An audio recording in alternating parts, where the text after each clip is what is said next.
બનાસકાંઠા અને પાટણના પૂરગ્રસ્ત ખેડૂતોને લઈને સૌથી મોટા અને મહત્વના સમાચાર।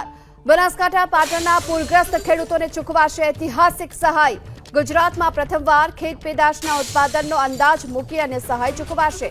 માત્ર ખાતર બિયારણના નુકસાનની સહાય નહીં, ઉત્પાદનના અંદાજે પણ સહાય ચૂકવવામાં આવશે। અને બંને જિલ્લામાં રિપોર્ટ બનાવવા માટે સર્વેની કામગીરી પણ ચાલી રહી છે। વધુ વિગતો મેળવીએ સંવાદદાતા હિરેન રાજગુરુ આપણી સાથે જોડાઈ ચૂક્યા છે। હિરેન, કયા પ્રકારે આ સહાય ચૂકવવામાં આવશે?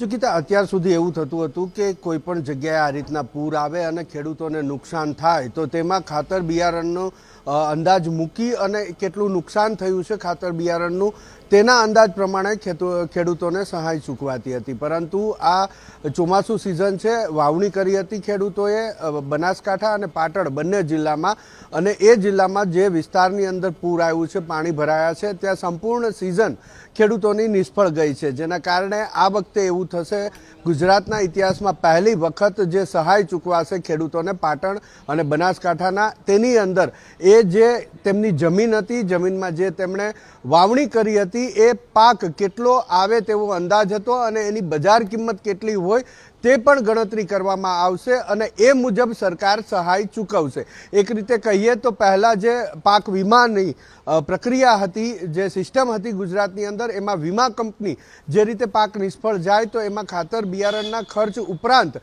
જેટલી જમીન હતી, જમીનની અંદર જે વાવેતર હતું અને એમાં કેટલું ઉત્પાદન થવાનું હતું તેનો એક અંદાજ મૂકે, એની બજાર કિંમત મૂકે અને એ પ્રમાણે વીમા કંપની ખેડૂતોને ચૂકવણું કરતી હતી। અને પહેલી વખત હવે રાજ્ય સરકાર સહાય પણ આ જ ગણતરી કરી અને ચૂકવવા જઈ રહી છે। જે પ્રમાણે હાલ માહિતી મળી રહી છે એ મુજબ પાટણ અને બનાસકાંઠાની અંદર અત્યારે રિપોર્ટ તૈયાર કરવા માટે થઈ અને સર્વે ચાલી રહ્યો છે। જેવો જ સર્વે પૂર્ણ થશે, રિપોર્ટ કૃષિ વિભાગને સોંપવામાં આવશે અને કૃષિ વિભાગ મુખ્યમંત્રીને ભલામણ કરશે। તેની અંદર આ પ્રકારેની ભલામણ કૃષિ વિભાગ દ્વારા કરવામાં આવશે કે માત્ર ખાતર બિયારણના નુકસાનની સહાય નહીં, પરંતુ ખેડૂતને તેના ઉત્પાદનનો અંદાજ મૂકી અને સહાય કરવામાં આવે। SDRFના નિયમ એ ઉપરાંત સરકાર પોતાનું ભંડોળ આપે એ રીતની પણ ભલામણ કરવામાં આવશે। બીજી તરફ જે જમીનનું ધોવાણ થયું છે એ જમીનના ધોવાણની પણ સહાય સરકાર ખેડૂતોને ચૂકવવા જઈ રહી છે। એટલે બે પ્રકારે ગુજરાતના ઇતિહાસમાં પહેલી વખત આ ગણતરી મૂકી અને ખેડૂતોને ઐતિહાસિક સહાય ચૂકવવામાં આવશે। જી ગીતા। જી હિરેન, આભાર આપનો આ માહિતી માટે। તો રાજ્યમાં પ્રથમવાર સરકાર ઉત્પાદનનો અંદાજ મૂકી અને ખેડૂતોને સહાય ચૂકવશે।